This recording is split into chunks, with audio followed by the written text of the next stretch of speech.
자, 1776년, 네, 이제 처음으로 고전 경제학이 나옵니다.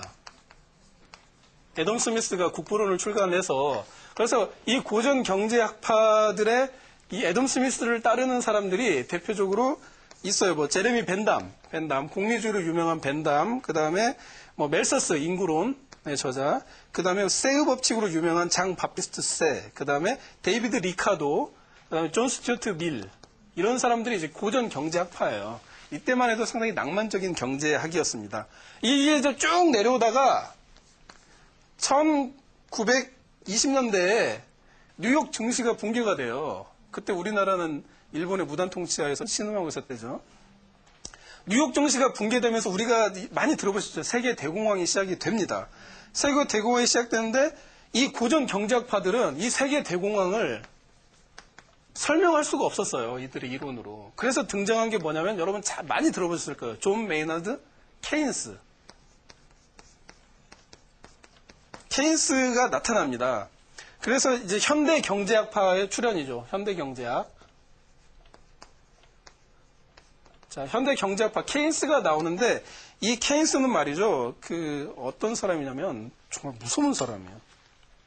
토마스 멜서스의 열렬한 추종자였습니다. 멜서스가 뭐냐면 인구가 기하급수적으로 늘어나니까 식량은 이렇게 천천히 늘어나는데 전쟁을 일으켜서라도 열등인종은 없애버리고 이런 걸 주장한 게 인구론의 저자인데 이 사람의 뭐 전염병을 막 만들어서 사람들을 없애야 된다. 그래야 우리가 잘 먹고 살 수 있다. 이런 주장을 하는 사람인데 이 사람을 열렬하게 추종하는 사람이었고요. 두 번째, 또 놀라운 사실은 황화론이라는 게 있습니다. 그건 뭐냐면, 이 황인종은 노란 원숭이들이니까, 이 열등인종이니까 전쟁을 일으켜서 다 쓸어 없애야 된다. 이것을 신봉하는 사람이었고요. 세 번째로, 프랜시스 골턴이라는 사람이 우생학을 만들었는데, 우생학도 똑같은 거예요.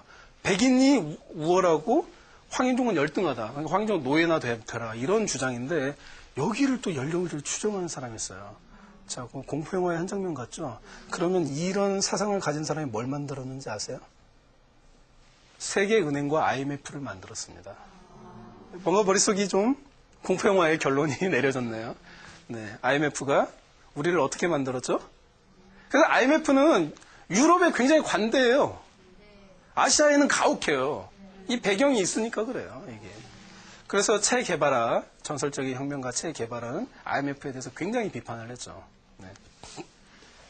자, 아무튼 이제 여기서 우리는 이제 IMF라는 것을 하나 뽑아낼 수가 있습니다. 자, 1920년대 그 뉴욕 대공황이 일어나고 그 다음에 1970년대에 스태그플레이션이 발생을 해요.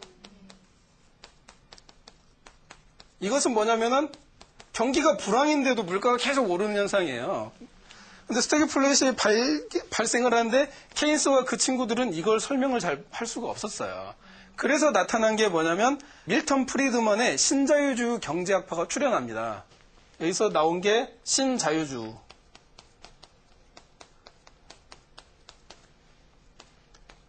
신자유주의 경제학은 말이죠. 프랑스의 루이 루지에라는 사람이 처음에 창설을 했어요. 근데 이 루이 루지에는 철학 교수였습니다. 철학자였어요. 이 케인스나 아까 말한 밀턴 프리드먼 이 사람 두 사람의 공통점도 인문고전 광적인 독서가 있다는 사실이에요. 네. 그리고 지금 우리 한국 자본주의를 구성하고 있는 게 IMF의 통제를 대표되는 서양의 경제잖아요. 경제 파워잖아요. 거기다가 우리나라를 지금 지배하고 있는 경제 이념은 신자유주의죠. 비정규직 이런 것들이 다 신자유주의 때문에 생기는 거잖아요. 나라가 계속 어려워지잖아요. 다 아실 거예요.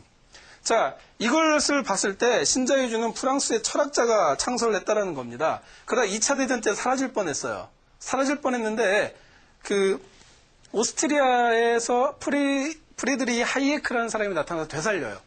근데 이 하이에크는 경제학자이기도 했는데 철학자이기도 했어요. 계속 철학으로 연결되죠. 지금. 자, 그렇게 해서 그 하이에크 제자들이 이제 시카고 학파라고 불려요. 시카고 학파라고 불려서 금융공학을 창시했어요. 지금 현대 우리나라 자본주의 세계 경제 월스트리트를 말하는 거예요.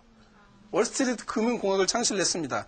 그런데 시카고학파는 말이죠. 역대 노벨 경제학상 수상자의 3분의 1이 시카고학파 출신이에요. 근데 이 시카고학파는 또 시카고 대학 졸업자들인데 이 시카고 대학이 얼마나 재밌는 대학이냐면요. 원래 록펠러가 세웠어요. 미국 최고의 거부. 록펠러가 세웠는데 1929년이 되기 전까지는 삼류대학이었어요. 바보들이 가는. 근데 1929년에 로버트 허친스라는 사람이 총장으로 취임합니다. 취임해서 뭐가 되냐면은 인문고전 100권 읽기 프로그램이 들어와요. 그 당시에 어떻게 했냐면 그걸 막 항존주의라고 하는데 인문고전 100권을 달달달 읽지 못하면 외울 정도로 읽지 못하면 졸업을 안 시켰어요. 그때부터 시카고 대학의 노벨상 수상자들이 폭주하기 시작했어요. 지금까지도 전체 노벨상 수상자의 3분의 1이 시카고 대학 출신들입니다. 인문고전 독서교육, 제가 말씀드렸죠. 인문고전을 읽으면, 독서교육을 받으면 머리가 혁명적으로 두뇌가 변화해서 천재적인 사고를 할 수 있게 된다. 이게 또 하나 시카고 대학의 사례에서 증명이 된 거죠. 그렇게 해서 이제 그 시카고 학파가 나와서 결국 뭡니까? 신자유주의, 월스트리트, 이 세 가지의 공통점, 한국이라는 나라의 경제를 결정하고 있는, 짓누르고 있는, 방향을 제시하고 있는 이 세 개의 공통점은 인문고전 독서가가 머릿속에서 나온 아이디어라는 사실. 그렇죠. 이 사람들의 그 사고 능력은 다 철학에서 나왔다라는 거. 그리고 월스트리트의 금융공학을 창시한 시카고 경제학자들은 시카고 대학에서 인문고전 100권을 달달달 머리에 인이 박히도록 읽고 나온 사람들이라는 거. 이 사람들하고 상대해서 우리가 이길 수 있겠어요? 생각을 해보세요. 우리나라 경제학은 어떻습니까? 현대 경제학과 현대 자본주의 세계를 만든 사람들은 다 인문고전에서 지혜를 받아와서 만든 건데 우리나라는 이 뿌리는 안 하고 현대 경제학만 연구를 하고 있는 거예요. 여러분 경제학과 다니는 학생들이 인문고전 죽으라고 읽는다는 얘기 들어보셨어요? 그래서 한 번도 나는 안 들어봤어요. 그러니까 우리나라가 항상 서양의 경제학에 종속이 되어 있는 거잖아요. 머리가 종속이 되어 있는데 당연히 그 전 국가가 노예가 되는 거나 똑같은 거죠. 물론 뭐 어떤 직접적인 노예가 아니라 경제적 노예가 되는 거나. 우리는 뭡니까? 항상 이 사람들이 하자는 대로 따라가잖아요.